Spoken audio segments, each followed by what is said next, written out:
This episode of The Totally Rad Show is brought to you by Drivers San Francisco. Today on the show, we find out why we never went back to the moon in the movie Apollo 18.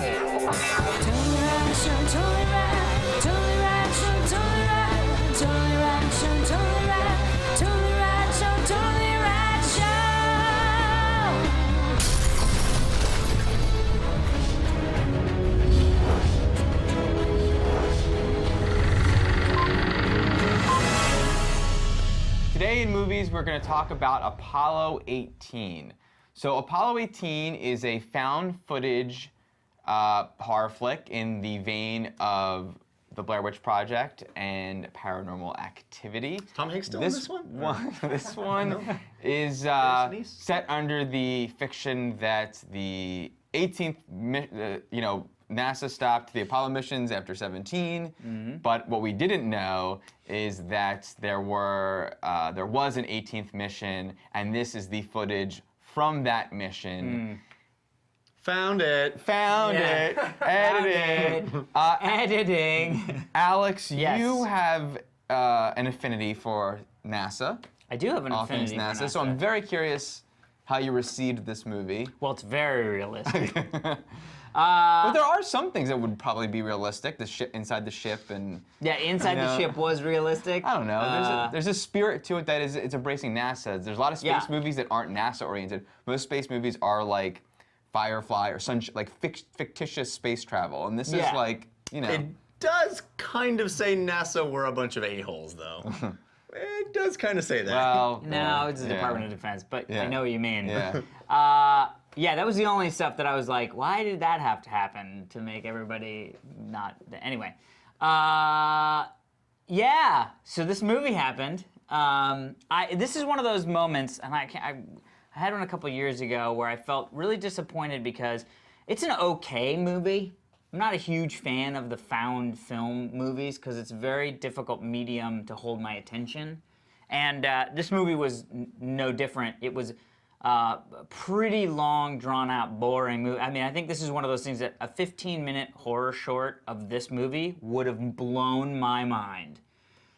Let's stretch it out into an hour and a half movie. There was a lot of yokie dokie, let's get to it. You know what I mean? Like, yeah, There was some right. yokie dokie. Yeah. So, and the thing that I always feel bad about, it's funny that this movie comes out sort of right on the heels of Transformers 3, because Transformers 3 opens with the same kind of concept, which is man mission to the moon that maybe even said was Apollo 18, but basically it was like a classified stuff happened on the moon that you didn't know about. And I think that that's a very compelling story. I like the idea of that story. Yeah. There was a mission to the moon that nobody heard about to do something that nobody should know about. Yeah. That was like, I'm in. I love this. Did this movie live up to that? Not really. There were some good, fun jump scares. There was some stuff, but for the most part, it was pretty. Okay, here's the point where this guy's gonna wake up creepily. Oh, he woke up creepily. Yeah, I jumped because that's what happens. But I also was sort of, it was kind of interesting what the sort of thing was pretty interesting. It was an interesting take on it, you know what I mean? But I think it could have been explored in a little bit of a different way. And you're right, it does sort of give a little bit of that nostalgic NASA 70s, late 70s or early 70s, late 60s vibe, but really in just sort of a way of that's what the theme is, but not there was no sort of reverence paid to it, which I thought there could have been a little bit more of that. Like even from the beginning, it seemed like these guys, yeah, they were astronauts, but there wasn't that sort of like the right stuff. If it had started out as the right stuff and then ended up being this creepy, horror movie, that could have been a much more powerful thing. And I think, just sort of started off in this weird, creepy tone and then just sort of kept that same tone through the entire movie. So it didn't really play with my emotions very much. But it was, a movie. Mm-hmm. It was a movie. Yeah. I will agree with that. Yeah. I didn't like it as much as you did, which is already not very much. I was just about to say. And here's the thing about found footage films. the best of them, Blair Witch, Paranormal Activity, show you things that are very, very familiar and put you in places that you can totally feel like, oh, what would I do there? I feel like I'm in that situation with them because I've been in that situation before and I know it. You've never been to the moon? There's like 6 people who could feel that about this movie. Yeah. You Buzz know? Aldrin's like, oh, God. Yeah, so he's like, have you seen this? Oh, it's Oh my God, when I was sleeping in my hammock, that's all I thought about. because it's true, right? Because found footage is all about verisimilitude. It's all about creating a truth that you can buy into, and I remember the first Blair Witch came out, and there was, is this a real thing? Yeah. At no point in this movie, the first second of this movie reeks of production, of falseness. Design. Yeah. Yes, and it's sad. I mean, they can put all the filters they want on the film. It doesn't feel like it was shot in the 70s. The people don't feel like they're in the 70s. I mean, there's a recording that one of the astronauts listens to of his wife and son that is so false sounding. Not only that, but she speaks in such a contemporary way. She says, "What are you doing?" or whatever. You know, like how people talk from California. You know how, I don't know, it's a thing I have of California speakers who say their INGs like eens, which did not happen in the late 60s. Anyway. It's like that's I agree really with bad. you that the thing about the monster, the concept of the monster, is clever and deserves a better movie. Right. It deserves a better movie than this. I also agree with you that it failed to hold my interest for the most part. Not much happens really over an hour and a half, and it's just really not worth seeing, and that's too bad. There's very little for me to add to this discussion because I've agreed with every single one of the points you guys have made. I thought the monster, Especially that Ian I thing, thought the right? bad thing, especially, that was really the main. thing. You know what? linchpin of my Let argument. me lead with that. The That was ing. the theme. Right. I also thought that the bad thing in the movie was very cool. There's a spirit to this movie that I dug. Like the concept driving it is a cool one, but it is all filler, no killer. Well said. It never feels real. Paranormal and Blair Witch all have a wonderful sense of humor. They're all really funny movies, and that goes a long way in endearing you to the characters. This barely attempted that. Also, the editing was so aggressive that it felt like a Tony Scott movie. It felt like I was watching the trailer the entire time. I kept waiting for it to settle in. Down, they go, yeah. okay, this is just the beginning. It's all montage in the beginning, and now we're gonna be like, okay, now it's a movie. Yeah. But it kept up that pace. It was never scary. You get fatigued by And that. you do. You really do. And I agree as well that like there's nothing. There's some jump scares, but nothing about it is creepy because I'm never. You know, every time we watch a movie, it's like, wow. When I'm in the water the next time, I'm gonna be thinking about, you know, is there something, or Next I time you're thought in the that when I lab, you're can't gonna see. be like, wait or a minute. at home, you know, when I hear a creaking door, could that be Paranormal Activity? Or when I'm out in the woods, could that be the Blair Witch? Could that you know, be I don't Paranormal? know. Or, but Honey, did you hear that? Is that Paranormal Activity? No, it's no. regular, normal activity. Normal activity.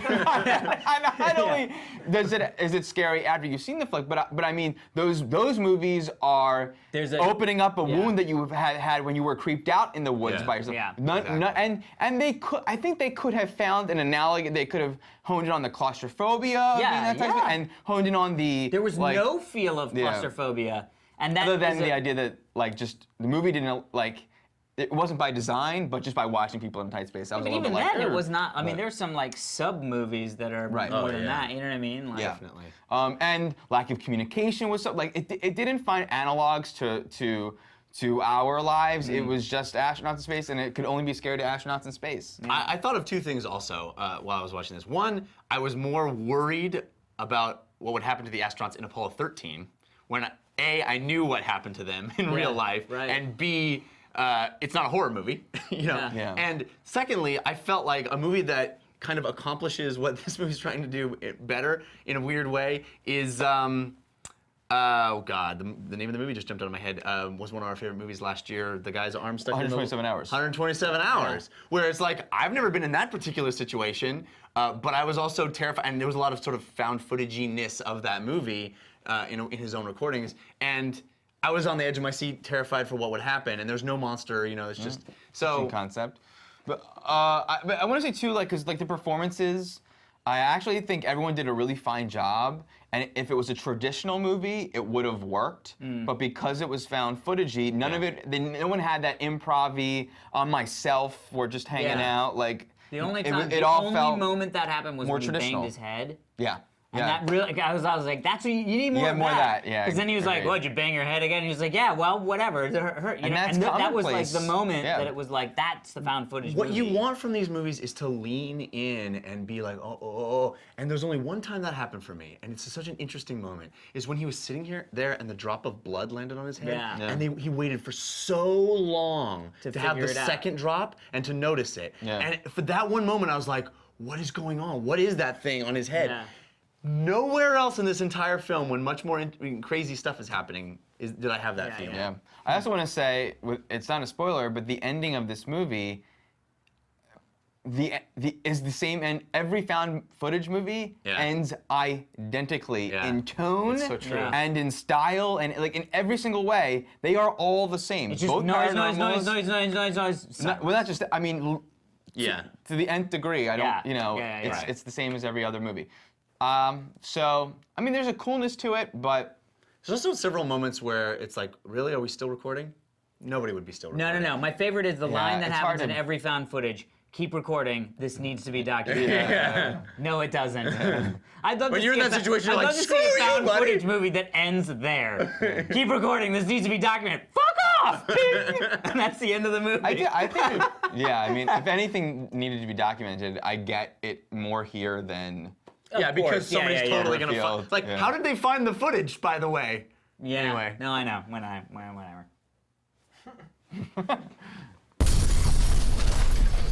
All right, everybody, be sure to stick around for this day in rad history. But first, we want to thank our sponsors, Dan Trachtenberg.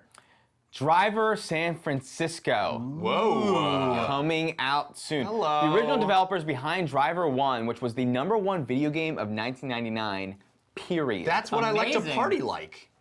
yes. I like space versions And of it. the developers behind Driver 1 and Driver 2 are back to create Ubisoft's first driver title.